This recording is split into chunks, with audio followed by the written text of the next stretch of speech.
Elkan Bagnot tidak diam usai timnas Indonesia mengumumkan 26 pemain untuk putaran ketiga kualifikasi Piala Dunia 2026. Kurang dari 24 jam setelah PSSI resmi merilis daftar pemain timnas Indonesia untuk dua laga putaran ketiga kualifikasi Piala Dunia 2026, Elkan Bagnot memberi respons cukup mengejutkan.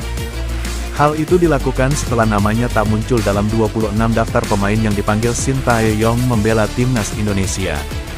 Sebelumnya, Shin Tae-yong dan Ketum PSSI, Erick Thohir, kompak mengunggah video roster skuad Garuda melawan Arab Saudi dan Australia.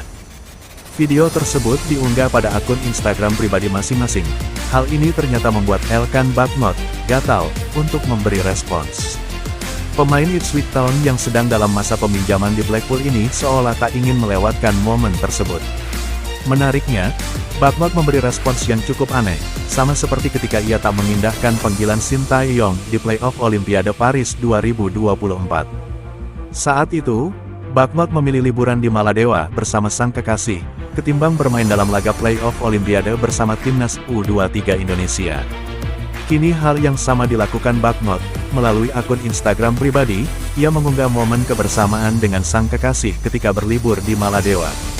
Tak sampai 24 jam setelah Shin Tae-yong, Erick Thohir hingga PSSI mengumumkan roster putaran ketiga kualifikasi Piala Dunia 2026.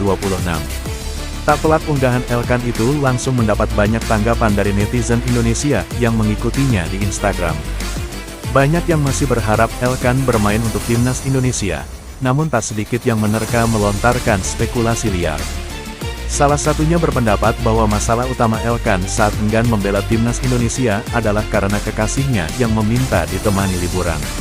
Apalagi unggahan teranyar Elkan berisi ucapan selamat ulang tahun untuk sang kekasih, Kati Marksen.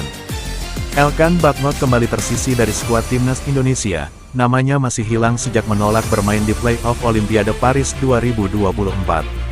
Sejak itu, Elkan Bagnot tak lagi dipanggil Shin Tae-yong, mulai saat melawan Vietnam pada Maret hingga menjamu Filipina di SUGBK pada Juni tahun 2024. Ketika disinggung wartawan soal peluang Elkan Bagnot kembali memperkuat timnas Indonesia, Shin Tae-yong mengaku sama sekali tidak mempertimbangkannya.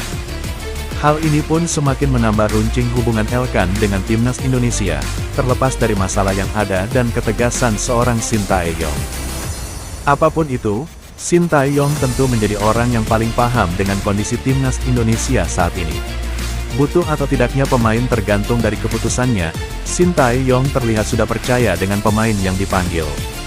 Timnas Indonesia akan lebih dulu menghadapi Arab Saudi di Riyadh pada Jumat, tanggal 6 September tahun 2024, sebelum menjamu Australia di Jakarta, Selasa, tanggal 10 September tahun 2024. Kita sebagai bangsa Indonesia, mari kita rapatkan barisan untuk mendukung perjuangan timnas kita.